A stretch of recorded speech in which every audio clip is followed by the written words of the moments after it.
to work." "Hear, hear," Lou called out, and everybody cheered, raising their cups. "To Mary, to the baby, to the new lawyer."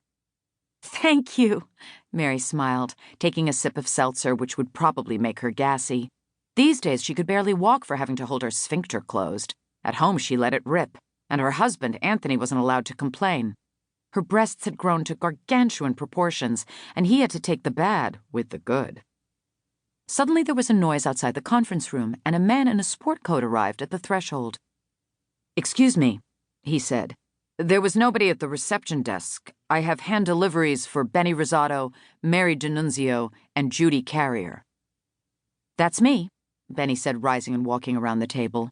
"I'm Judy." Judy stood up and went over.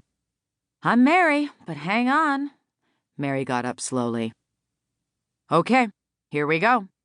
The man handed Mary, Judy, and Bennie each a thick manila envelope. "I'm with AMG Process Servers. You've been served." Bennie blinked. "You mean a client of ours has been served?" "No. You've been served. Bye." The man left, with a surprised marshal escorting him out. "What?" Mary asked, aghast.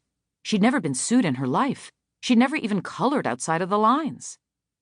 "Let me see."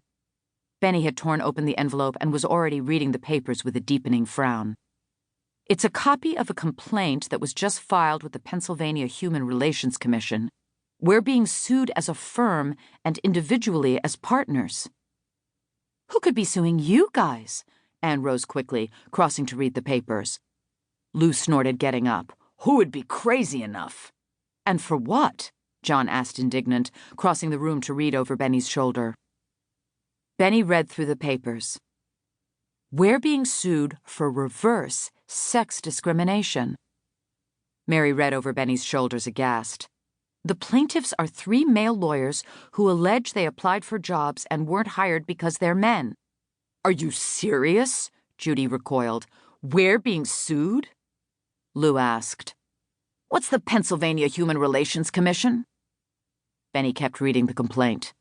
"It's an agency that enforces state law prohibiting discrimination on the basis of gender and for other reasons. The federal analog is Title VII of the Civil Rights Act." Judy looked over at Lou. "The Pennsylvania Human Relations Act covers smaller employers like us. This is the beginning of a lawsuit because you have to file a complaint with the commission before you can go to court." "Here, I'll read the allegations." Bennie cleared her throat. "The law firm of Rosato and DiNunzio was unlawfully founded as a women-only law firm. On many occasions, its principals, Bennie Rosato, Mary DiNunzio, and Judy Carrier, have even admitted as much, stating in interviews that their law firm is comprised of all women and is all female." Mary felt a wave of nausea, only partly pregnancy-related. "We said that because reporters would ask us if we were all female. That doesn't mean it's a job requirement." "Who are these plaintiffs?" Judy's fair skin flushed with emotion, turning almost as pink as her hair.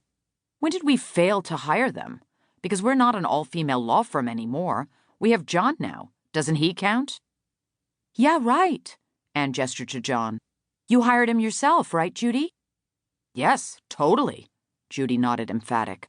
"Bennie, that disproves their case right there. Doesn't it?" "No, it doesn't." Bennie looked over, frowning. "Point of law.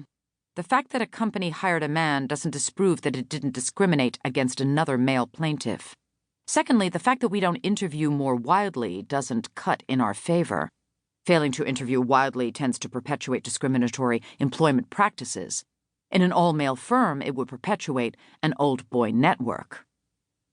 "Like an old girl network?" Mary felt defensive. "Give me a break. We don't discriminate against men. This suit doesn't have any merit. These guys have a lot of nerve."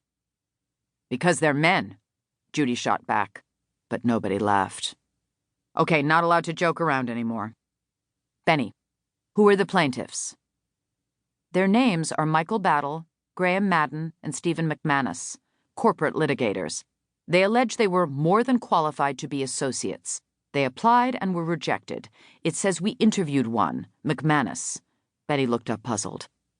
"Who interviewed McManus?" "I did," John answered. "I thought we needed an associate to help on London."